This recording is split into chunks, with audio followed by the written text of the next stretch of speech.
You're listening to episode 136, Jamie's Story, a daughter with limb loss and Tetralogy of Fallot.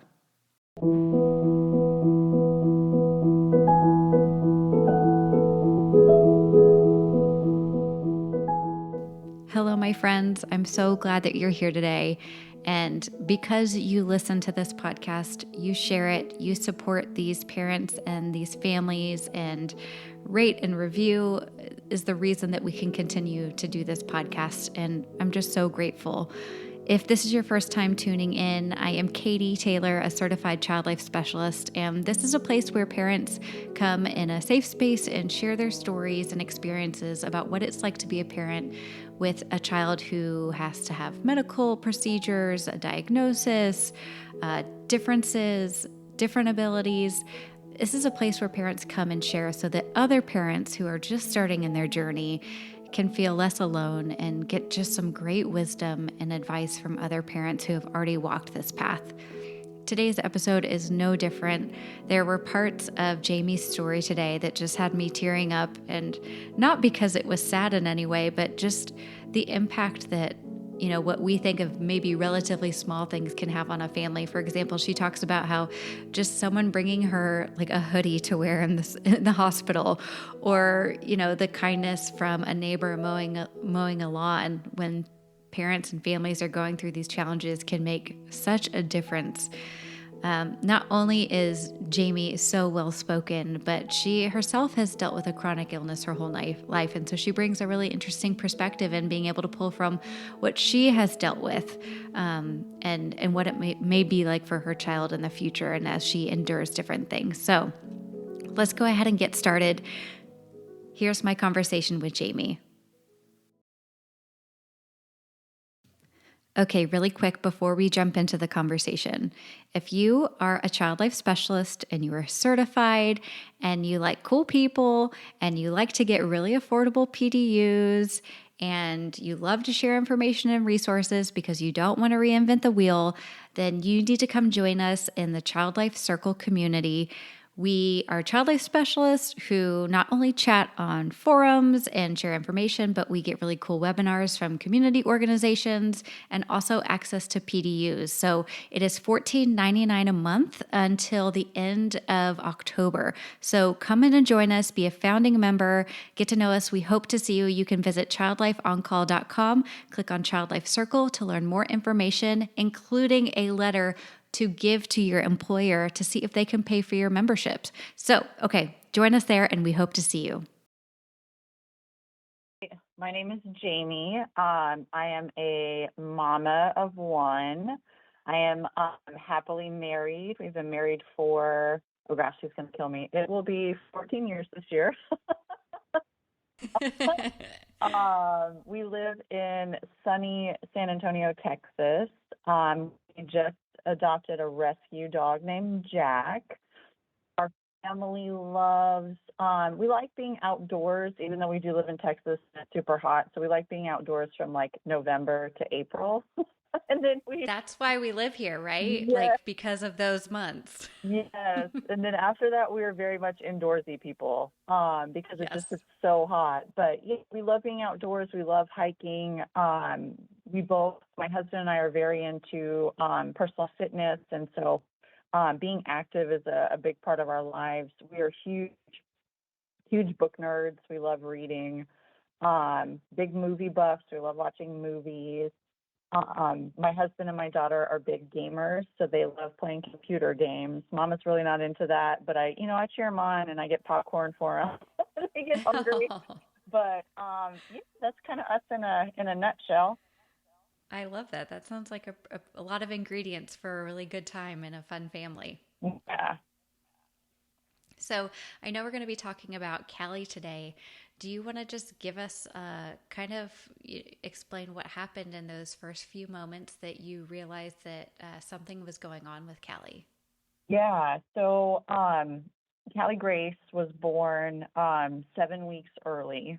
So I had a very normal pregnancy. My doctor, I'm a type 1 diabetic, and so my doctor, we with my type 1, obviously I had to have a couple more appointments, and we watched me a little bit more closely than somebody that maybe doesn't have a chronic disease.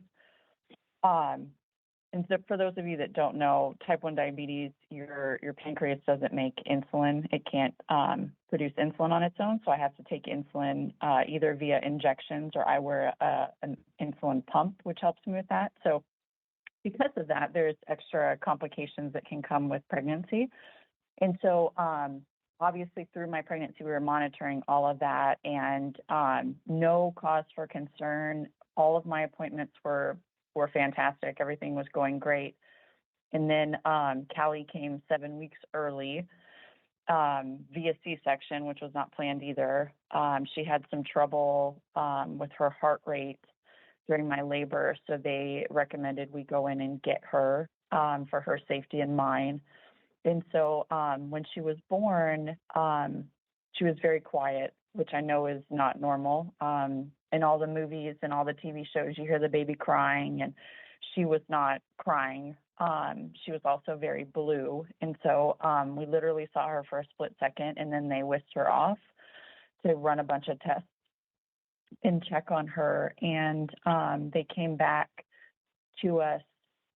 I don't know how long it was. I mean, obviously, I'd just gone through giving birth, and you're so medicated, and like everything's fuzzy. And I remember them coming back to talk to us. We still hadn't seen her. Like literally, we saw her for a split second, and then they took her away.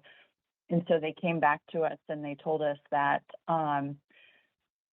she had a heart condition. They weren't sure exactly what it was yet, but she had severe leakage from one of her valves that they could tell, and her heart was just struggling. And they recommended that they call in a cardiologist to talk to us. And so the cardiologist comes in and does an assessment with Callie. And then at that time, we could finally see her. They wheeled her in the little incubator, and we finally got to see her. But the cardiologist told us that she had a condition that was called Tetralogy of Fallot. So she needed, she had a hole in part of her heart, and then she needed a valve replacement. And so obviously, I mean, there's so many emotions going through your head at that point, because my entire life I'd been told that maybe having a baby wasn't the best option for me because of my diabetes. And so to kind of be told that your entire life, and then to finally get to the point where you think that you kind of met that goal and had that dream come true, only for somebody to tell you that you maybe might have to say goodbye to your child, and that they can't promise you that she'll pull through the surgery, and it's very risky. I mean, it's just heartbreaking. You just went through labor, so your body went through a bunch of trauma. So it was a pretty scary and confusing and heartbreaking time. There was a lot of grief. There was a lot of anger. It was not one of our best days. I guess we could we could say that for sure. Yeah. It's like, as you're saying this, I'm thinking like literally your greatest fear of all time that has been told to you is it's happened. And that is so terrifying. And like you said, just so many mixed emotions. And the other thing I just keep thinking about is what you mentioned, the trauma your body just went through, from a C-section and a surprise labor 7 weeks early, and, and probably your health with diabetes. And I'm sure labor doesn't, make things easy on you. And it's just, it's so much to process. And the other thing that's standing out to me too is, this birthday, and you're kind of told that this is going to be the best day of your life, and you get to meet your baby. And then, like you said, the grief that shows up when that doesn't happen. Yeah, most definitely. And in thinking back on it, obviously we've had many years to process this. But yeah, how old is Callie now? Oh, so she's 13. So she's 13 now. So okay. we are deep in the teenage years now, which is another. It's another podcast episode. Yeah, which is another podcast episode, exactly. But I mean, we've had a lot of time, and obviously we've done a lot of work to kind of walk through and process all of those feelings. But you do kind of have this fairy tale image of how your birth is going to go and what your family is going to look like, and honestly, what your life is going to look like when you're pregnant and when you have a baby. And we didn't have anything that I had hoped for. We didn't have anything that I had dreamed for. Um, and part of me honestly felt like I'd been cheated, like somebody had taken all of like my hopes and dreams and like handed them out to somebody else. And it took me a very long time to kind of work through it. It's simple stuff like you normally anticipate, like you have flowers get delivered to your room and balloons, and they put a beautiful little sign on your door, and everybody's telling you congratulations. And we didn't get congratulations. We got, I'm so sorry. We got, I'm so sorry. And that's what we kept hearing over and over again was, I'm so sorry. And I really wish that part of what we do through our blog and social media is to kind of try and change that theme and that tone that comes with having children that do have either disabilities or chronic illness is it's not a time to say I'm sorry. It's a time to acknowledge the fact that, yes, you had something that you did not plan for, a traumatic event, but also you did have a baby, and to really step into that joy and that gratitude and not lose sight of those things, because that's something that we didn't really get to have. That, like I said, in hindsight, I wish that we would have been able to. So it's kind of like, instead of coming in and saying, I'm sorry that this is the news we have to give you, this is what the reality is. And your body just went through an amazing process, and you have a beautiful baby girl, and we're going to do everything we can. Like, that would be better than, I'm so sorry, this is what it is. Okay. Exactly. Yeah. Night and day conversation, especially Totally. from an emotional standpoint. Yeah, it would have been a totally different experience, I think, had that happened. Yeah. Wow. That's, yeah, I guess it's funny when I asked you, how old is Callie now? I mean, you could have said she's 2. Like, that's how, Right. the detail that you remember when these Yeah. things come back to you. So I guess, you had to quickly go into, my baby is going to surgery mode. Were you around family at that time? Were you and your husband able to get any kind of support through that? Or were you Yeah. scared to tell people? How did that go? Yeah. So luckily, our families are both local. The hospital that I had Callie at, unfortunately, was not the level of a trauma center that would need to perform her surgery. So, like you said, my body had gone through an extremely traumatic process with a C-section, and so they had to airvac her, medevac her to a different hospital in downtown San Antonio, and I had to stay behind for a day because they wouldn't check me out, and I had to sign a bunch of waivers saying I understood what kind of a responsibility I was taking and that the hospital wouldn't be responsible, but I signed myself out early so I could be there for her open heart surgery. And then luckily, like I said, my family and his family are all in San Antonio or in a neighboring outside city, and were able to come down and help us. And they really, all of them, all of them stepped up and were there, not only for her surgery, but for the 3 months that we were in the NICU after that too. Our best friends were there for us. We do and had, we still do have an amazing little community that just supports us. It's literally, for some reason. So just to kind of give you a heads up, when we're professional in the hospital, of course, I do my best to hide emotions, but for some reason, when I interview moms like you on this podcast, I just get so emotional. And what's making me feel that way is like this community of people that just show up with, little to no preparation, and they're just there, and like what a difference that can be for you and your family. And just community is so important, and I'm so glad that you had that during those first few days. Yeah, and it's stuff like, because in the moment you don't know what you need. I mean, I had no idea what I Yeah. needed. If somebody would have asked me what I needed, I probably, and I'm sure I did, I probably would have just sat there with a blank look on my face, because you're just shell shocked and you're overwhelmed, and everything is coming at you. You're in the hospital itself is a hard environment. There's so much sound and stimulation, and I always laugh when, myself personally, or when they tell this to Callie, but I always laugh when they tell us, get some rest when you're in the hospital, and I'm like, I'm sorry, what? you can't you can't get rest in the hospital. It's so loud and noisy, and there's alarms, and my baby's lying there hooked up to 8 million Oh my beats. Like, I'm not gosh. going to get any rest. And so Yeah.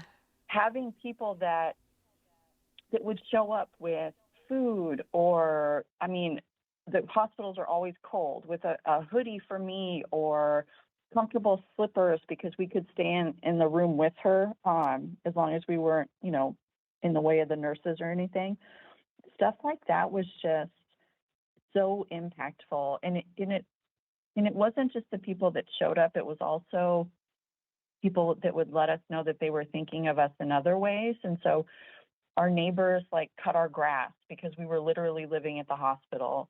My mom would come and just do laundry for us. We had other people that would just shoot us messages saying, "Hey, I know you don't have to respond, but we're thinking of you." And it was just stuff like that helped. And I'm so grateful to everybody that showed up for us, and still continues to, when we need them. We'll be right back. If you have ever wondered where you could get those cloth dolls that child life specialists use with kids for medical education, or sending home to siblings, or to draw on for therapeutic activities, then you don't have to wonder any longer, because our friends at Smile Makers have decided to now sell these amazing cloth dolls for a very affordable price. I know that when I was in the hospital, I would have to rely on a volunteer network to then give us the dolls, which was really nice, but I had to wait a lot of times. Like, I would need a doll now and I wasn't able to get it. So this is a great place to be able to go get your procedure dolls at smilemakers.com. And y'all, they have 3 different skin tones for these cloth procedure dolls. In addition, you can actually buy a procedure doll prep bundle that comes with fabric markers. This is a fabulous way to do your medical teaching, to help siblings feel involved, to get kids creative, to do a lot of teaching about different diagnoses. And so go to smilemakers.com so you can get your cloth dolls as soon as possible before they run out. And when you go to that checkout to get your cloth dolls, also type in OnCall20 and you will get 20% off your entire order. So not just the cloth dolls. So if you get a bundle for Child Life Specialists, if you get a piece of furniture, if you get one of their really cool toys and prizes, or you order a large sticker order from them, OnCall20 gets you 20% off your whole order. That's smilemakers.com, code OnCall20 to get 20% off. And so was her surgery successful? And I guess, just hearing from you saying that you had to live there for a long time, she was hospitalized for a good bit, I imagine. Yeah, she had to, like I said, she went through the open heart surgery at 3 days old, and then they kept us in the NICU. We kind of floated in between the NICU and the PICU, so the pediatric intensive care unit, and then the NICU for about 3 months, because open heart surgery is no joke, especially when you're 3 days old. And so, in addition to recovering from that, Callie had to learn how to be like a baby. She had to learn how to feed and to sleep. And she had a feeding tube for a very long time. She obviously was on oxygen because of her heart condition. And so we had to help her, and we had to go through that recovery process where she could be viable and do normal baby things before they were comfortable letting us go. And it's simple stuff that, like, putting on weight. She had a horrible time putting on weight because we tried breastfeeding and it just didn't work.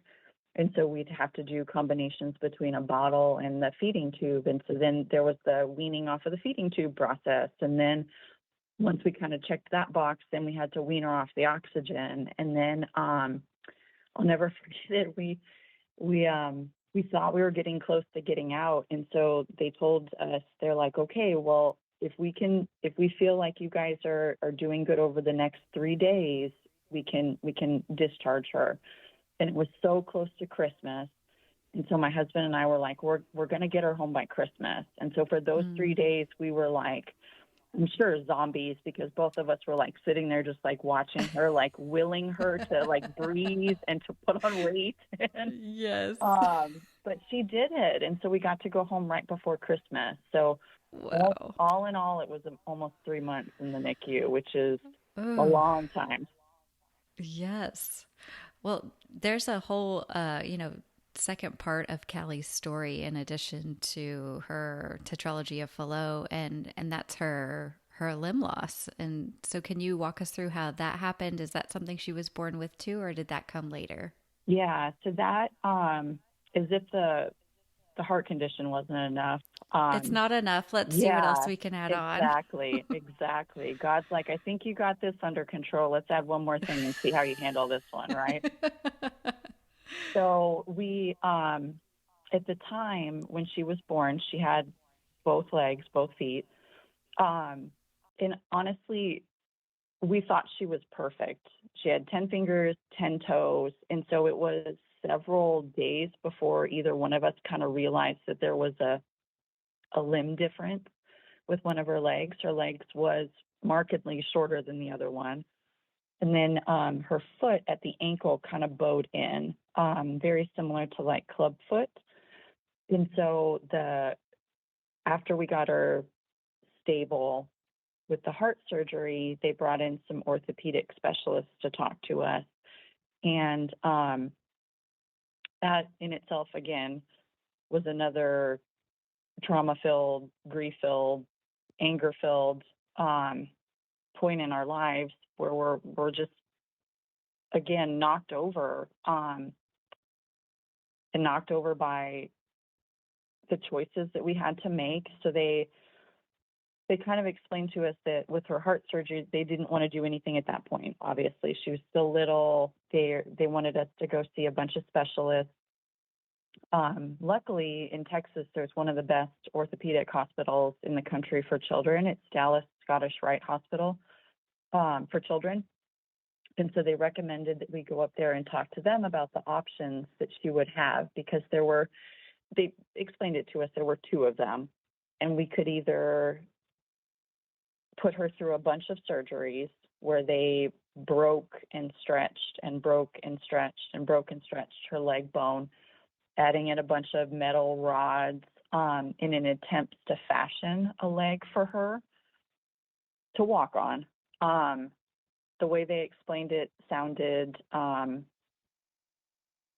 medically horrific for somebody like me that had been that had diabetes and had a chronic condition and had been in the hospital, because Callie essentially would have spent her entire childhood in a hospital. They also did not sound very optimistic that it would work. And they said that if it didn't work, ultimately they would still have to do an amputation below her knee. Or the second choice, which was also terrible, was that we could amputate below her knee, so take off pretty much mid-calf down, and then get her fitted for a prosthetic leg when she's about 18 months old. And so they, as they're talking through that option, the specialist, obviously, that was talking with us is letting us know, that Callie would be able to do almost anything that everybody else could do, just maybe with a little bit of difference. She could still go to school, she could still run, she could still play, she could still, whatever sport she wanted to do, she could do, she could swim. She would have a semblance of a normal childhood. And so you've got two terrible choices. And I mean, we did not make either or make the choice lightly. It wasn't something where we were like, oh yes, option B sounds fantastic, let's do that one. It was something that we got multiple opinions on. We talked to many different doctors. We prayed on it. We talked with family. We talked with friends. We met with several families that had gone through both procedures. And for us, ultimately, we wanted to give her the best shot at a normal childhood. So we went with doing the amputation because she could get fitted for a prosthetic before she was 2. And so hopefully before any of those core memories could be formed, the only thing she would know would be life with a prosthetic. And we wouldn't have to put her through being in the hospital for her entire childhood. We wouldn't have to put her through multiple procedure after multiple painful procedures, only to maybe have to still do an amputation when she's older. And it's much more difficult when you're older to kind of work through that from not only from a mental standpoint, a mental health standpoint too, but also from a physical standpoint to have to be able to say goodbye to your leg when she was older. So my husband and I, we took on that responsibility of making that decision so she wouldn't have to when she was older. And that's kind of what happened. We waited until she was right at 19 months when we did the surgery, and then we had to wait for her leg to heal before we got her fitted for her first prosthetic.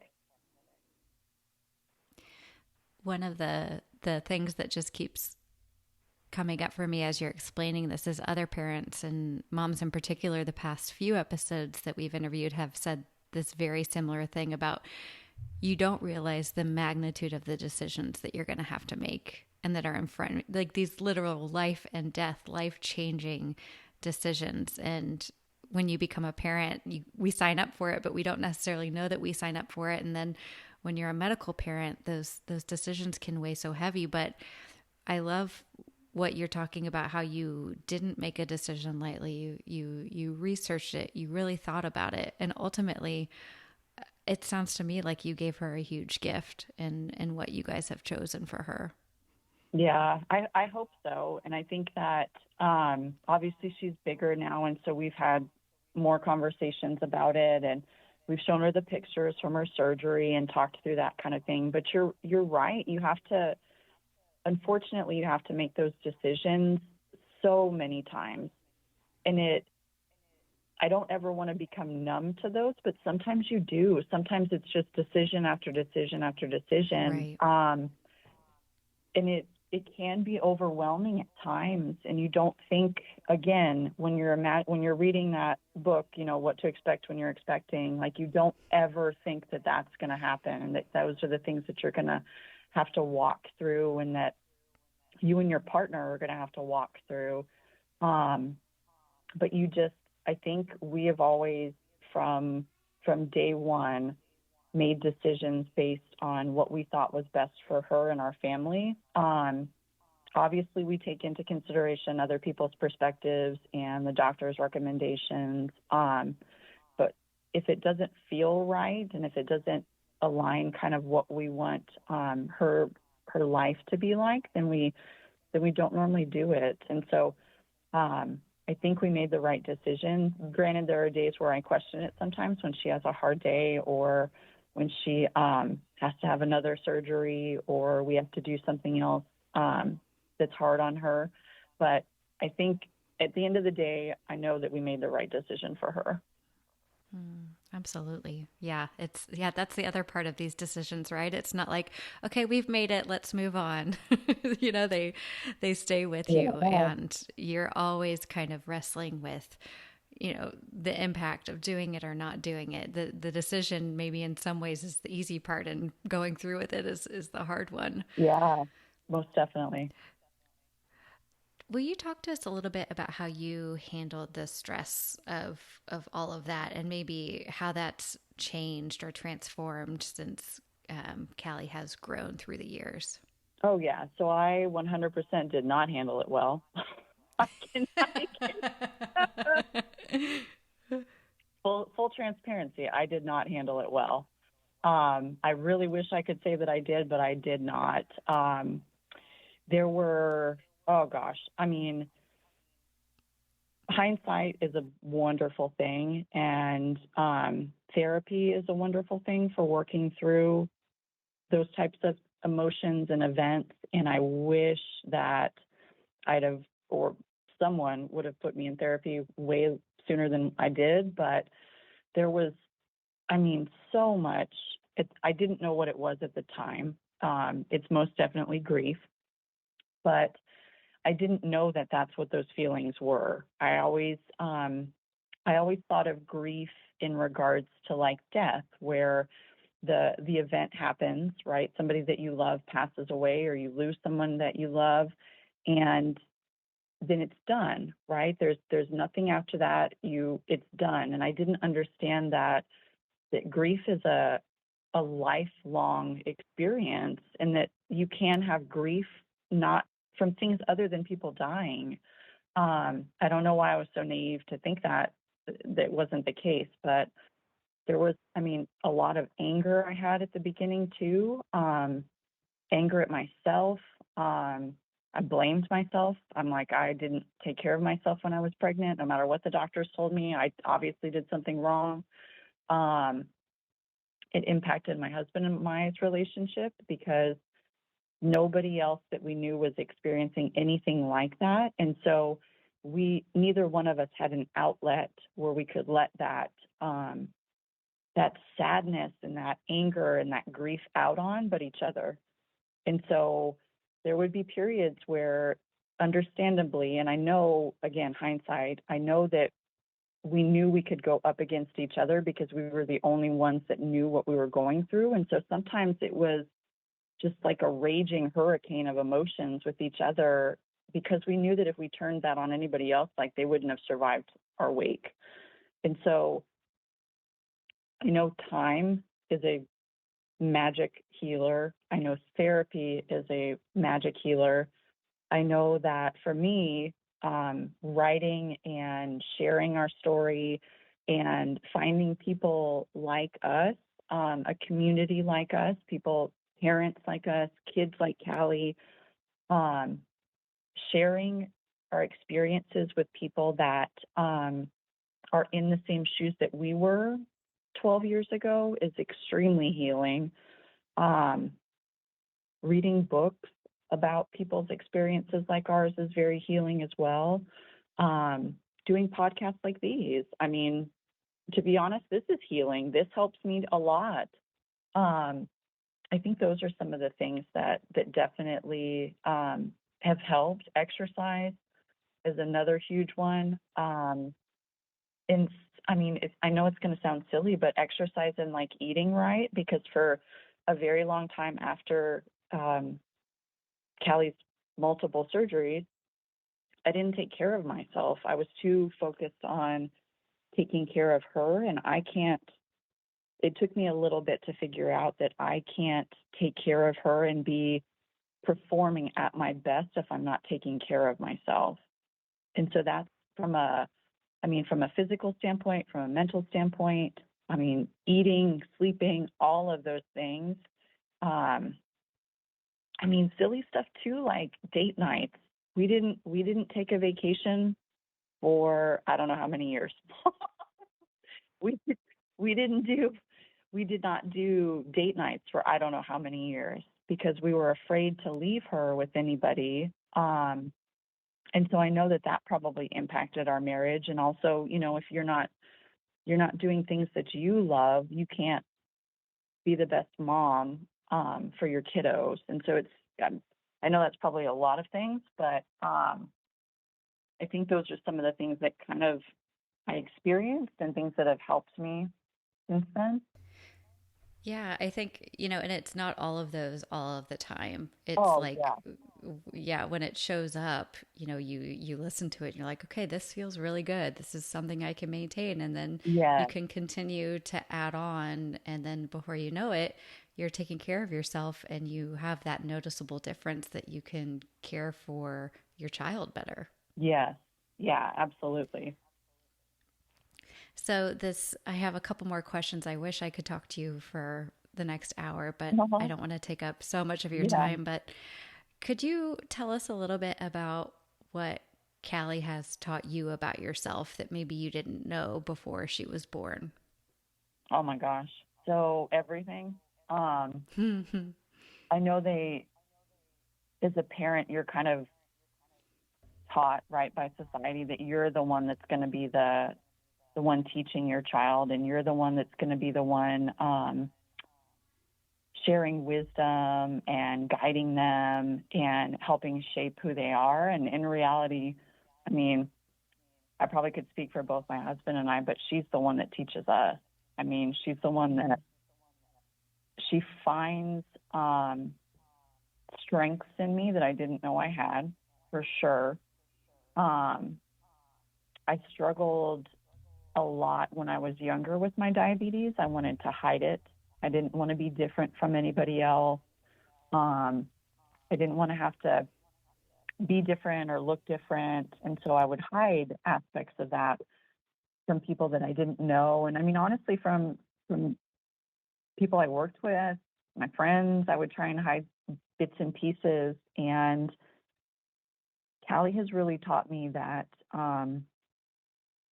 why do you want to hide bits and pieces of yourself? And especially we tell her, and she tells us too, when you were obviously born to stand out. Like, you were born this way, and you were born with the gifts and unique abilities and perfectly imperfect parts of yourself for a reason. And why would you try to hide those away? And I think that she has really taught that to me and reinforced that in me. Gosh, I mean, so much. Kindness, inclusion. I feel like I'm much more of an empathetic person. I've always been an empathetic person. I'm definitely a people person. I love talking to people. I love interacting with people. But she has really opened my eyes to making sure that everybody has a seat at the table, and making sure that everybody's voice is heard, and that everybody feels valued and seen, no matter what their abilities are, no matter what they look like, no matter where they come from. She has really helped teach me that, for sure. I mean, gosh, I could talk to you for an hour on just strength, what she's taught me from a strength perspective.